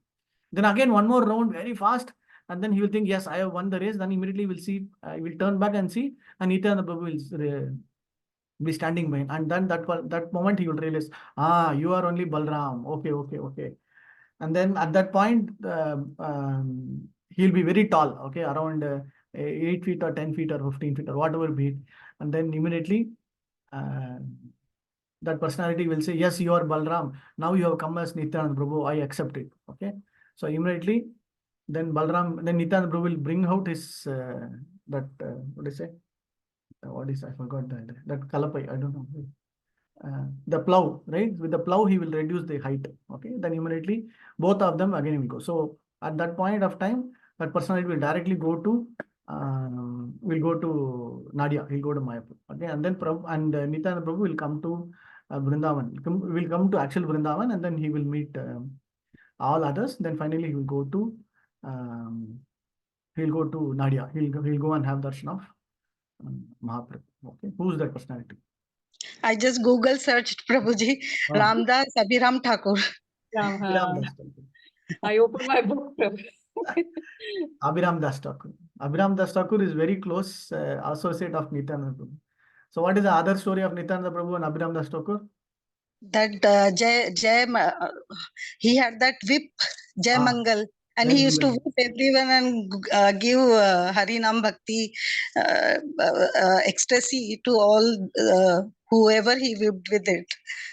Once he whipped Raghunandan Thakur also. Okay. And how is it? How Nityananda Prabhu and Abhiram Das Thakur related? Like related since there is a nice pastime between both of them. And this is one pastime. Another big pastime. Another very big pastime. What is that pastime? They had that guru shishya relationship, and he is one of the Dwadash Adityas, not Adityas, Dwadash Gopals also. So Balramji is a very close associate. Unka pastime to nahi pata, but one quality of Abhiram Gopal was that whichever deity he used to pay obeisances, if that deity was not nicely worshipped, that deity used to break into pieces. So that was the reason where Raghunandan Thakur's parents, they didn't want Abhiram Thakur to come and meet Raghunandan, because they thought, my son is so small and he might have some trace of because even with saintly people, whoever had some tinge of anartha, they used to die immediately in front of, if Abhiram Thakur paid obeisances to them. So they were afraid to bring. Is another pastime between Nityananda Prabhu and this thing is when Janvi Mata and when they were giving birth, what will happen is immediately after birth, many times lot of babies will die. Okay, and everybody will. So what will happen is Abhiram Das Thakur will hear the news that Nityananda Prabhu has given birth of a baby. So immediately he will come and see the baby. So the moment he sees the baby, within 1 week or within 1 day or within 10 days or something, the baby will die. Okay, so this happened many years. And after some time, everybody were started thinking this Abhiram Das Thakur is like kind of a dushta. So the baby is getting birth, and then so everybody will go and tell to Nityananda Prabhu, what is this happening? Why you are not scolding your friend? Why should he come? Let him not come and meet your child. So Nityananda Prabhu's own sons will die. Okay. So in that nice pastime, Nityananda Prabhu will simply say, no, he is a very exalted personality. I will not say no, don't come and all. So this will happen for many years. So at one point of a time when Veerabhadra, when Nityananda Prabhu's son was born, when Veerabhadra was born, Veera Chandra or Veerabhadra, whatever. So Abhiram Das Thakur will immediately get the message that another child has born. So he'll come to the Ganga and say, I have to cross the river. And then the boat person will say, no. Enough. Every time you are coming to meet Nityananda Prabhu's son, and then they are getting died. So in whatever way this is, so you will not allow. So Abhiram Thakur will just simply say, what is this? I know this should not be happening. So immediately all know he will have his chadar. He will just put the chadar on the river. It will become like surfing boat. So surfing board or whatever bit, and then he will just surf, or he'll just walk on that chadar or his towel or utriyam, whatever it, and he will cross the river. And then he will come. The moment he sees it is Veera Chandra or Veerabhadra, whatever the correct name, immediately he sees that child, then immediately he will fall feet at, he'll pay complete obeisances. And then Nityananda Prabhu will just simply smile, and then they will both do alinganam, and then Abhiram Das Thakur will go off. Wait, this is a very nice specific pastime, but in that pastime, most important thing is after, again, it is again one way where we'll see all the previous babies getting killed or get died prematurely or whatever it is, all part of the Leela. Okay, the one way of understanding. Other way of understanding is establishment of Abhiram Das Thakur. Another way of seeing is the nice pastime between Abhiram Das Thakur and Nityananda. Okay, so there are very nice specific pastimes within if you read Chaitanya Bhagavatam, there are specific leelas related only to Nityananda Prabhu. Chaitanya Bhagavatam is glorified because when Krishna Kaviraj Goswami specifically mentioned that I will not be able to go into the leelas of all the Varnan told already by Vrindavan Das Thakur. So I'm only going to give only specific pastimes. So that is why if you want to learn about Nityananda Prabhu, we have to go through Chaitanya Bhagavatam. Okay. So I just remembered this, this simple one word, then I immediately got this. He can accept all that we offered him and run faster than anyone. Why does he? I don't know. I was just thinking it is all talking about accepting his feet, his eyes. Like, we always say, when we offer to the Patra Pushpam Palam Toyam, when we offer to the Lord, he eats through the eyes. Right? So in that way, and then we always say he's Purnamadam Purnamida, which means even though he takes, it still remains as it is. The whatever boga that we offer. And this point also, I was just thinking why he's mentioning that. Now I can just, I just thought this is a good realization. Okay, good, thank you. So Nityananda Trayodashi is coming. Just try to read more of Mahavadanya. Okay, so Mahaprabhu is more kindful in the Jagai Madai story. If you see, Lord will get more angry. Okay, and then his Sudarshan Chakra will immediately come. It is about to be dismantled, but then Nityananda Prabhu will say no, and then he will stop. So somewhere he is our Adi Guru, and we need to seek his blessings. Okay, let's finish this particular para. Sorry, Prabhu, just one more thing to add. Yeah, go ahead. Nityananda Prabhu and Abhiram would mostly communicated with each other with gestures and postures. Nice. ये भी लिखा हुआ है उसके ऊपर. I have a very nice book called Sri Nityananda Charitamrita. Good, good, good. Happy to think of that. Yeah. Thank you. Nice.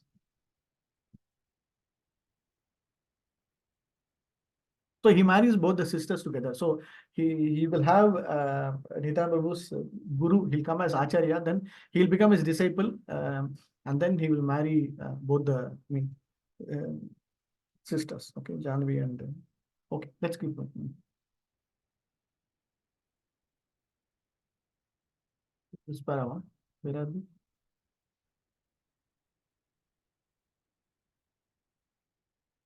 Yeah, can quickly read this para. This two paras. Bhagavad Gita 9.11-12, the Lord regrets the fallen condition of men with little knowledge who deride him because he descends like a man into this world. Such poorly informed persons do not know the omnipotence of the Lord. Thus, the Lord does not manifest himself in full to the mental faculties. He can be appreciated only in proportion to one's surrender to him. The fallen condition of the living entities is due entirely to forgetfulness of their relationship with God. In this mantra, as well as in many other Vedic mantras, it is clearly stated that the Lord has been supplying goods to the living entities from time immemorial. A living being desires something, and the Lord supplies the object of that desire in proportion to one's qualification. If a man wants to be a high court judge, he must acquire not only the necessary qualifications but also the consent of the authority who can award the title of a high court judge. The qualifications in themselves are insufficient for one to occupy the post. It must be awarded by some superior authority. Similarly, the Lord awards enjoyment to living entities in proportion to their qualifications. But good qualifications in themselves are not sufficient to enable one to receive awards. The mercy of the Lord is also required. Ordinarily, the living being does not know what to speak, what to ask from the Lord, nor which post to seek. When the living being comes to know his constitutional position, however, he asks to be accepted into the transcendental association of the Lord in order to render transcendental loving service unto him. Unfortunately, living beings under the influence of material nature ask for many other things, and they are described in the Bhagavad Gita 2.41 as having divided or split intelligence. Spiritual intelligence is one, but mundane intelligence is diverse. In Srimad Bhagavatam 7.5:30-31, it is stated that those who are captivated by the temporary beauties of the external energy forget the real aim of life, which is to go back to Godhead. Forgetting this, one tries to adjust things by various plans and programs, but this is like chewing what has already been chewed. Nonetheless, the Lord is so kind that He allows the forgetful living entity to continue in this way without interference. Thus, this mantra of Sri Ishopanishad uses the very appropriate word yatha, yatha, tatha, yataha, indicating that the Lord rewards the living entities just in pursuance of their desires. If a living being wants to go to hell, the Lord allows him to do so without interference. And if he wants to go back home, back to God, the Lord helps him. God is described here as Paribhu, the greatest of all. No one is greater than or equal to him. Other living beings are described here as beggars who ask goods from the Lord. The Lord supplies the things the living entities desire. If the entities were equal to the Lord in potency, if they were omnipotent and omniscient, there would be no question of their begging from the Lord, even for so-called liberation. Real liberation means going back to God. Liberation as conceived by an impersonalist is a myth, and begging for sense gratification has to continue eternally unless the beggar comes to his spiritual senses and realizes his constitutional position.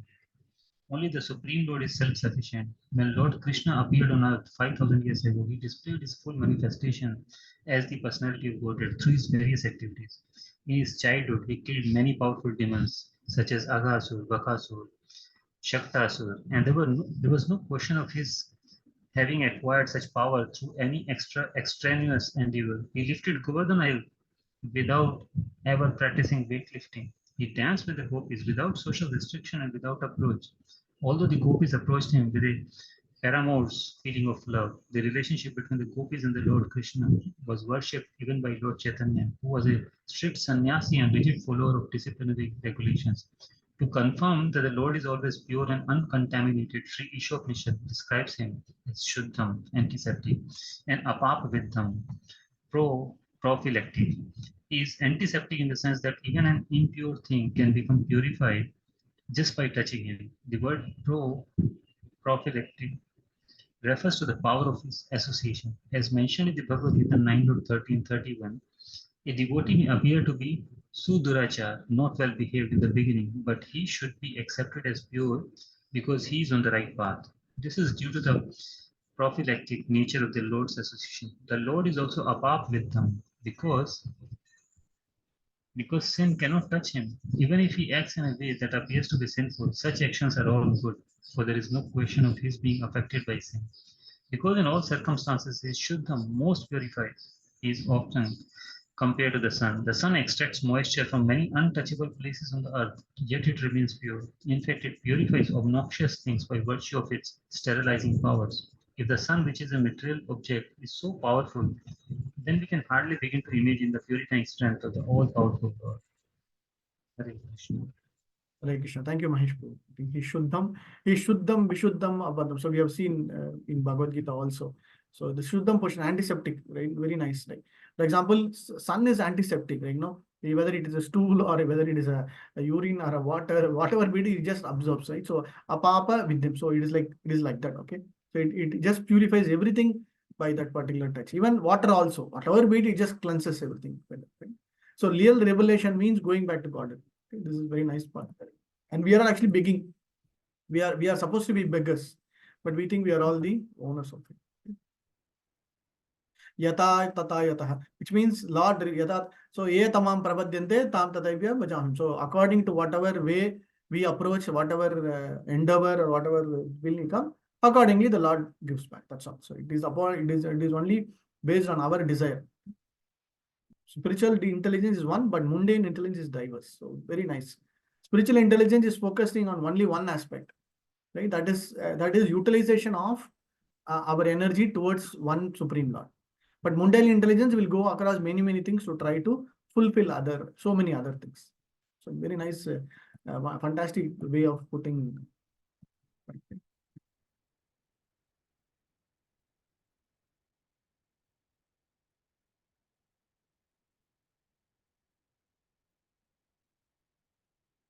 And this analogy is also, if a man wants to be high court judge, he must acquire not only the qualification but also the consent of the authority. You can have. This is like anything, right?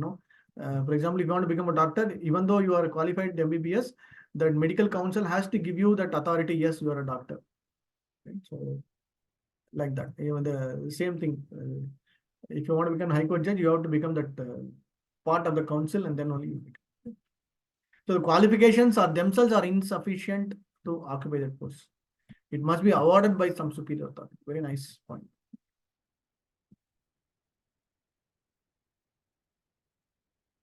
Okay. Today we'll stop here. Quickly we'll run through whatever we saw today. Quick summary.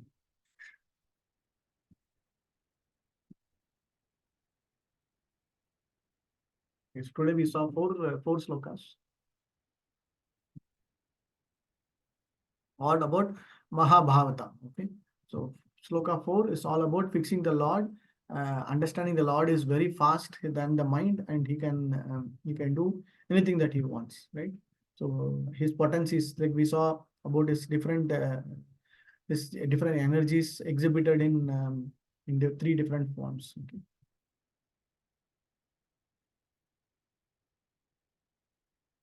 So one should wrongly consider the Supreme Lord is distributed everywhere impersonally.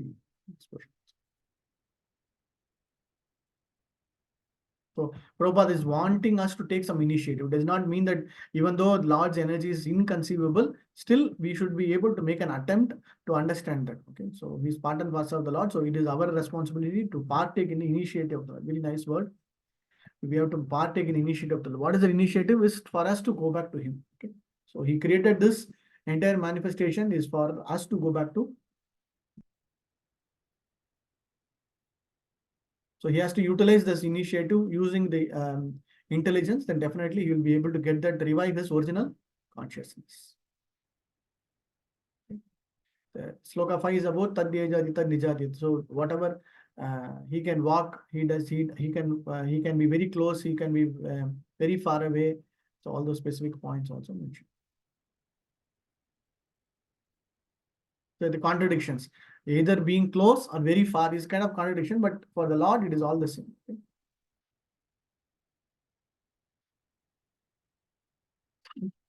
So Archa Vigraha form, we just had a discussion, right? So Archa Vigraha form, accepting the Archa Vigraha form. And yeah, I was just thinking about this Sakshi Gopal, so many nice pastimes in which the Archa Vigraha form exhibited that Supreme Lord's potency. Supreme, our Lord himself manifested and then did some Leela. So Prabhupada, when he mentions that through Acharya's request, the Supreme Lord's inconceivable energy, he takes that form into any of the form as requested by the Acharya. That is why whenever there is Prana Pradishta or whenever there is a deity installation, we go through Acharya. We pray through our Acharya so that the Lord takes up that particular position and sit inside that form. Okay, so that material form becomes a spiritual form. Yeah, he's very far away, but he's very near as well.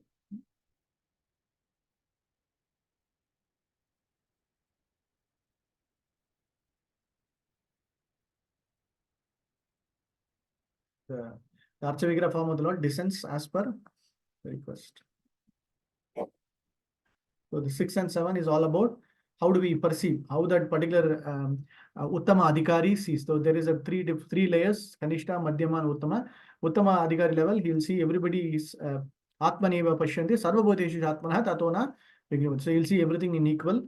Yasmin Sarvabhutani Atma. So both slokas together, it is all about Ekatvam. So talking about oneness, seeing the Lord in oneness, everything together. So systematically together, it is not that just like by the whims and their own way of understanding. It systematically means going through the scriptures, reading through a proper disciplic succession, reading through the understanding, okay, in relation to the Lord, who sees all the living as part and parcel of the Lord, and then he never hates anybody, he never dislikes anybody, he accepts everybody. So, okay, so we saw the example of Narada also. And then next sloka is all about spiritual spark. So every Jivatma is a spiritual spark, which means that which has come out from the main spark. When we have this usual example of one candle able to give light or thing to multiple candles, but still the first candle remains separate, right? So that example also we can say. So the Supreme Lord, from his spark, all the other sparks come, but still the main Lord will always remain the same. Ekatvam Anupashyati. This, I think from examination point of view also this question will come. Ekatvam Anupashyati. You can see that oneness, that as a Paramatma, he is there in everybody's heart.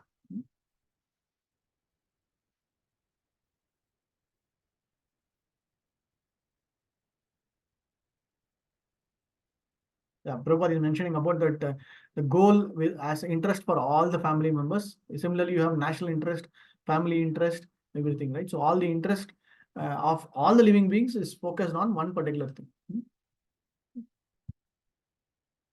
Mantra 8 is where we saw about the personality of God. He is the greatest of the greatest, and he is pure. He as a personality we saw. Apapa Vidyam.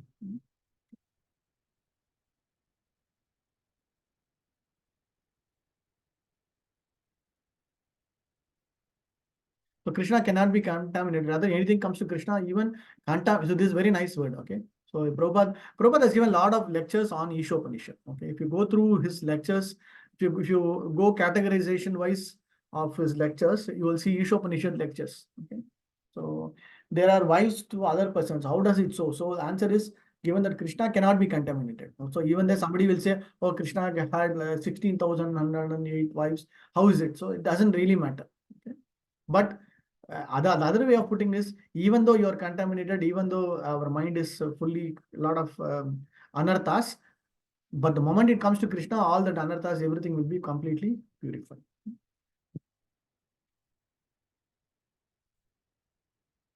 Shuddham. Okay, Shuddham is the most purified. We saw the example of sun. I think from a preaching application, as I mentioned, you can utilize Upanishad in a very nice way. You can take some specific quotes. You can reference from Bhagavad Gita and Upanishad on the slokas and then do a lot of comparative analytical study. his supreme power. Okay, killing of all the demons and then lifting Govardhan hill, all those specific points. Prabhupada ki jai, Anukoti Vaishnava ki jai. We'll stop here. Any specific questions?